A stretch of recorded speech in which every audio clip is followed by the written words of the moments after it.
দর্শক সালাম এবং শুভেচ্ছা হলো আপনাদের সাথে আমি আতিক রহমান পূর্ণিয়া। ভারত ভারতকে কেউ কি উস্কানি দিচ্ছে, ইঙ্গিত দিচ্ছে যে আসো ভাই আসো, তুমি কোনোভাবে এসে আমাদের দেশে একটা হুলস্থুল করো।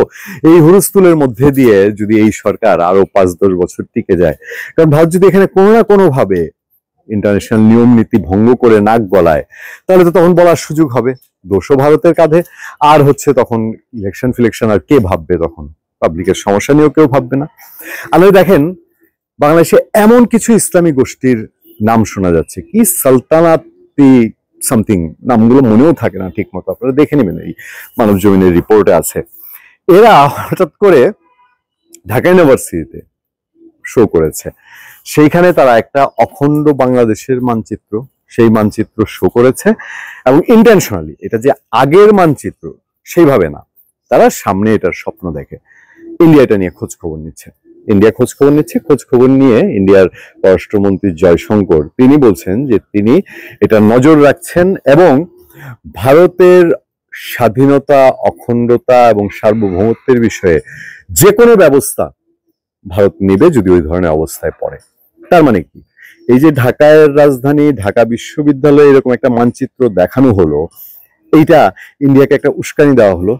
এ কথা বলতে কোনো আপত্তি নাই। এই ভাগ যেটা হয়েছিল, হ্যাঁ, আর একটা সময়ে কলকাতা, আসাম, তারা ত্রিপুরা, এটা এটা মিলেই তো বাংলাদেশ ছিল, এটা বাঙালি, বাংলা জাতি। কিন্তু এটা তো রাজনীতি করতে করতে তখন ভেঙে দিয়ে এখন প্রতিষ্ঠিত, আমরা আমাদের ভৌগোলিক সীমানাটাকে মেনে নিয়েছি এবং আমরা এখানে চুল পরিমাণ ছাড় কাউকে দিব না বলেই তো আমরা পাকিস্তানিদেরকে হটিয়েছিলাম।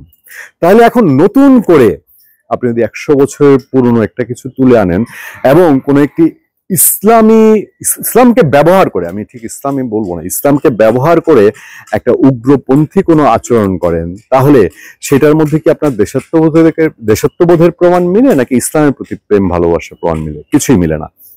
দেখেন, এই বাংলাদেশকে ইঙ্গিত দিচ্ছে ইন্টারন্যাশনাল মিডিয়া, অনেকেই রিপোর্ট করেছে যে এটা একটা তীব্র জঙ্গিবাদের একটা চারণ ভূমিতে পরিণত হয়েছে এবং এটার একেবারেই সবচেয়ে মূল কৃতিত্ব, মূল ভাগিদার বর্তমান তত্ত্বাবধায়ক সরকার, অন্তর্বর্তীকালীন সরকারের প্রধান উপদেষ্টা ডক্টর মোহাম্মদ ইউনূসের কাল। এই কালে এসে বাংলাদেশে এরকম একটা সিচুয়েশনে গেছে।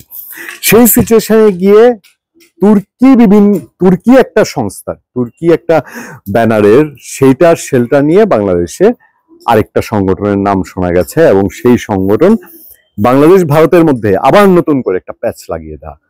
প্যাচ লাগানোর পেছনে তাদের উদ্দেশ্য কি? তাহলে কি এটা ভেতর থেকে কেউ করাচ্ছে? কারণ এইসব সংগঠন আমরা তো দেখি না, আওয়ামী লীগের কালে বহু, হ্যাঁ, জঙ্গি জঙ্গি তৎপরতার নামে পলিটিসাইজ ঘটনাও ঘটেছে, এটা অস্বীকার করার কোনো জো নেই, কোনো কোনো ক্ষেত্রে হয়তো ঘটেছে, আবার একেবারে সবই ঘটেছে নাটক করে, তা তো মানুষ মেনে নেয় না। অনেক ঘটনার চাক্ষুষ, অনেকে প্রমাণ আছে। বাংলাদেশের আইন শৃঙ্খলা বাহিনীর ঊর্ধ্বতন কর্মকর্তাদের জীবন গেছে, এক র্যাবের গোয়েন্দা প্রধানদের এখন আর মিডিয়ার সামনে দেখা যায় না। কারণ কি? কারণ একটাই, তাদের জীবনের নিরাপত্তা। একে একে 2 থেকে 3 জন গোয়েন্দা প্রধান তাদের জীবন দিয়েছেন, এগুলো তো কোনোটাই মিথ্যা না। এখন সেই জায়গায় এসে এই টাইপের সংগঠন যখন ভারত বাংলাদেশ নিয়ে নাড়াচাড়া করবে, তখন কি এই হুমকি পাওয়ার জন্যে যে ইন্ডিয়া এখন তার প্রয়োজনে যা যা করা লাগে তা করবে, সেটা দেখার জন্য, সেই প্যাচ দিয়ে নতুন কোনো হিসাব কষার জন্য? ভালো থাকবেন, সুস্থ থাকবেন। আপনাদের সাথে আমি আতিক রহমান পূর্ণিয়া।